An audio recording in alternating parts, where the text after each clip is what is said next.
Super ultra wide, is it worth it at all? Well, that's a tough question to answer, but really taking a look at Gigabyte's new 49-inch OLED monitor, it's kind of hard not to love. Now you might even ask, why the heck does a monitor like this even exist?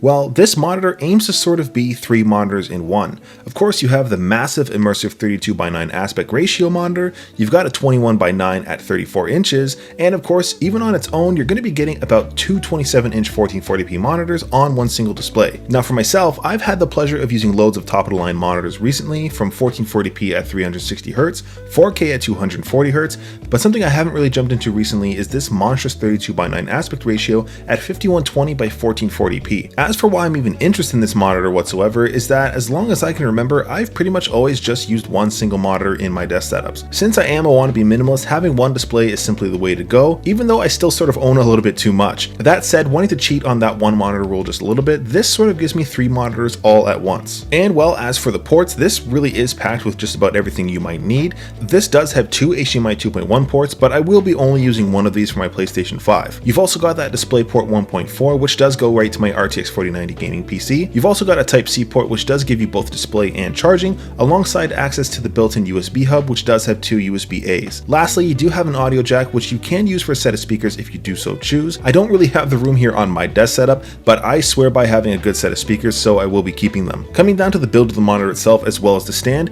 it's honestly really well put together. The stand itself does give you tilt, pivot, and height adjustability, alongside some channeling here for your cable management. I will say I usually hate blade style stands since they are typically pretty large, but this one does fit right on top of my Grove made shelf, so that's all I really care about in this case. From the back of my desk though, the blades do extend about 10 inches, which really isn't too bad, but something to consider if you do have a shallow desk. As for what makes this monitor so special, I think it comes down to 2 main things. The first of which is that this is an OLED display. Now, as somebody who is an absolute OLED fanboy, this really does provide an incredible image regardless of what I'm watching on screen. Since this is an OLED though, the individual pixels can turn on and off, giving you those literally perfect blacks, all while maintaining great punchy colors. Not to mention the 49-inch screen does have an 1800 arc curve, which does pull each end of the monitor closer to your peripheral vision.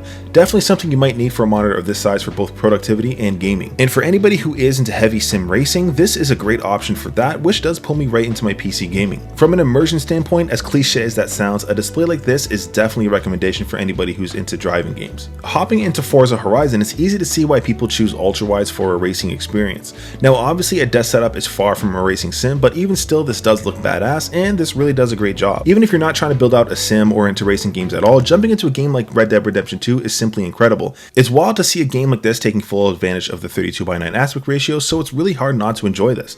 High fidelity games like this look incredible with HDR enabled, although the game itself does do a lot of heavy lifting on its own. Now this monitor specifically is 144Hz super ultra wide, so while it's not particularly meant for FPS games, you can still throw down like crazy if you're not trash like myself. This monitor does still boast a 0.03 millisecond response time, so frankly, unless you're a superhuman or anime protagonist, this is practically imperceptible. As for games that don't really natively support 32:9 aspect ratios, you can still typically bump those to 21:9, just like my go-to Overwatch. In this case, you're still going to be getting that same experience as if you were using a 34-inch monitor. Again, that sort of brings me back to the versatility of having a super ultra wide like this, giving you those additional options. Even if you're not into PC gaming though, I won't pretend like myself or any of you watching would likely want to do some console gaming. Using my PlayStation 5 here as an example, at first the image was wildly stretched out across the entire display, but just using the menus to force a 16:9 aspect ratio gives me the perfect 27-inch 1440p monitor, dead center with the full HDMI 2.1 feature set. With that, you will be getting full auto low latency mode support, as well as variable refresh rate support. Jumping into your favorites like Call of Duty, it's quite actually a fully usable experience here with the same low response times and benefits of the OLED display.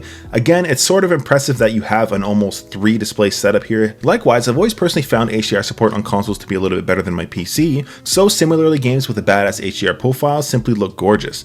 I do want to mention too, this monitor does have a dual set of 5-watt speakers, which are more than adequate for console gaming. I know my desk setup does have these candle speakers that barely fit, but here is a quick sound test from the built-in speakers on this monitor. So yeah, they do a pretty good job. Even branching out into multimedia, again, the OLED display is fantastic here, and it really is a great all-in-one option. So yeah, this almost gives me a third display at 16:9 for my PlayStation or any other applications I want to run at this resolution. Now, gaming and all that is absolutely incredible, but I think more people might be interested in this monitor for its productivity capability. For myself, I've been using this monitor over the last 2 weeks or so for loads of creative work, as well as my accounting work for my day job. Again, since this is a super ultra-wide monitor, it is like having two 27-inch 1440p OLEDs side by side. You can always make that experience a little bit better as well if you are using some sort of window management tool where you can snap your windows all around in different sorts of combinations. And even though I've been editing on my iPad as of recent, throwing up a timeline on my MacBook across this massive 49-inch screen is definitely something to behold. With that too, you can always choose to split your inputs. I will say variable refresh and auto low latency mode aren't working with this dual split mode, but still this is seriously incredibly awesome if you are trying to multitask between two different machines.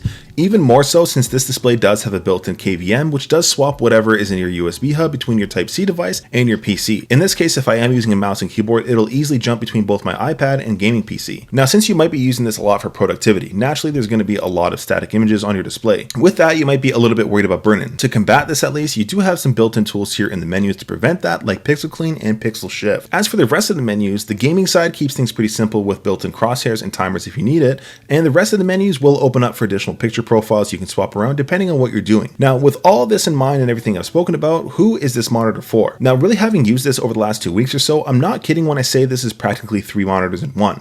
Sure, it's definitely not perfect, but you do have the ability to force a 27-inch screen at 16:9, which is perfect for your gaming consoles with full HDMI 2.1 features. And of course, you will have that 29:9 or 16:9 for anybody who's into FPS games on PC. Then of course, you do have that massive 32:9 full resolution for the immersive gamers and racing sims, not to mention the insane productive capabilities. Now, if I were to think about what's missing here for me specifically, the only thing I'd really want here is a higher refresh rate, perhaps 165 or 240 Hz. Outside of that, I'm hard pressed to find a better option if you are looking for 3 monitors in one, all while keeping one display in your desk setup. If you do have any questions about this monitor, be sure to lay it on me down below in the comment section. I appreciate you watching till the end. Till next time.